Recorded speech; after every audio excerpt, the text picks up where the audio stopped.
Olá! Hoje a gente vai fazer uma viagem bem especial. Vamos mergulhar na alma literária de 3 países vizinhos: Colômbia, Venezuela e Equador. É uma jornada para a gente descobrir como as histórias, os mitos e até os traumas deles se transformaram em palavras, desde o famoso realismo mágico até as sombras da violência mais moderna. E para começar, vamos com a pergunta que vai guiar todo o nosso papo. Como é que a literatura de uma região consegue refletir a alma dela? É isso que a gente vai tentar desvendar juntos. Nosso ponto de partida claro tinha que ser esse movimento que encantou o mundo inteiro, o realismo mágico, um universo onde o mito e o maravilhoso simplesmente acontecem no meio do nosso dia a dia. E olha, acho que nada captura melhor essa essência do que a primeira frase de 100 Anos de Solidão.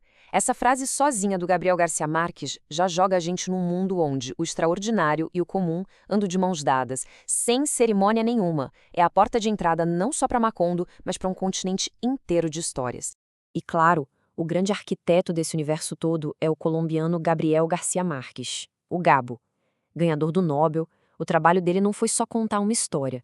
Ele praticamente definiu uma era e colocou a literatura da América Latina no mapa do mundo, e de lá ela nunca mais saiu.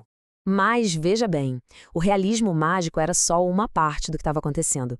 Ao mesmo tempo, tinham outras tradições literárias poderosíssimas que também estavam, à sua maneira, construindo a identidade dessas nações através das narrativas. E a diversidade literária da época é impressionante, de verdade. Enquanto Gabo criava seus mitos, a Venezuela, por exemplo, estava forjando a própria identidade com os romances históricos do Arthur Uslar Pietri e, claro, com Dona Bárbara do Rômulo Gallegos, que é aquela obra fantástica sobre o choque entre civilização e barbárie. Já lá no Equador, o Jorge de Casa estava inaugurando o realismo indigenista. Era uma literatura de denúncia, bem crua, bem brutal, que dava voz à exploração dos povos indígenas. E de volta à Colômbia, para não ficar só no Gabo, o Álvaro Mutis criava as aventuras do Macrol El Gaviero, aquele marinheiro errante. Todas essas obras, cada uma do seu jeito, estavam mapeando a alma de seus países. E então, algo começou a mudar. A narrativa deu uma guinada bem forte, se afastando um pouco daquele passado mítico para mergulhar num presente bem mais complexo e, muitas vezes, bem mais violento. Essa mudança foi profunda e ela não aconteceu por acaso. A gente está falando de conflitos armados, narcotráfico, crises políticas. Tudo isso pediu uma nova forma de contar histórias. A literatura saiu do mundo do mito para entrar no da memória, deixou a lenda de lado para encarar o trauma. As grandes sagas sobre a construção dos países deram lugar a investigações sobre o presente. A ficção, basicamente, começou a fazer as perguntas difíceis que a realidade impunha.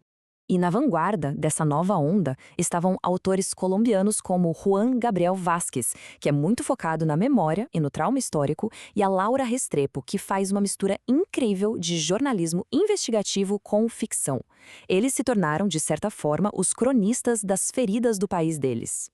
Essa mudança toda abriu as portas para um cenário contemporâneo muito, mas muito diverso, com novas vozes respondendo aos desafios do seu tempo de formas únicas e realmente poderosas.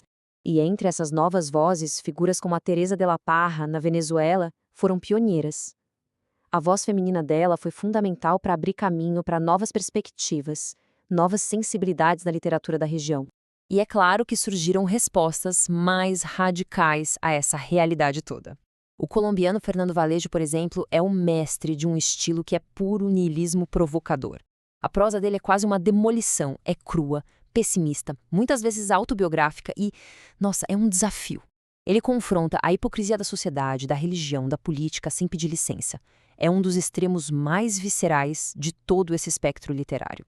E no meio desse caos todo, a poesia se tornou um tipo de refúgio.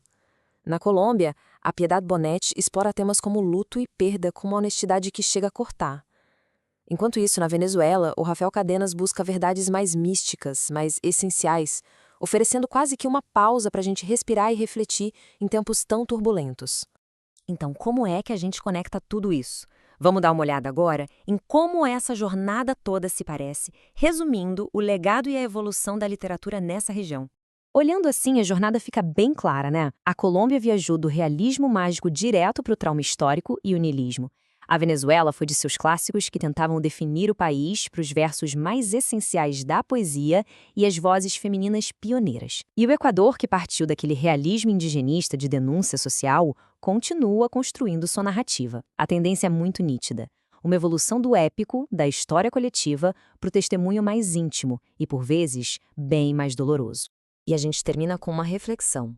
Se a literatura é mesmo um espelho da sociedade, que futuro ela está refletindo para essa região? As histórias de hoje são as sementes da realidade de amanhã. Fica a pergunta no ar. O que será que elas vão nos contar a seguir?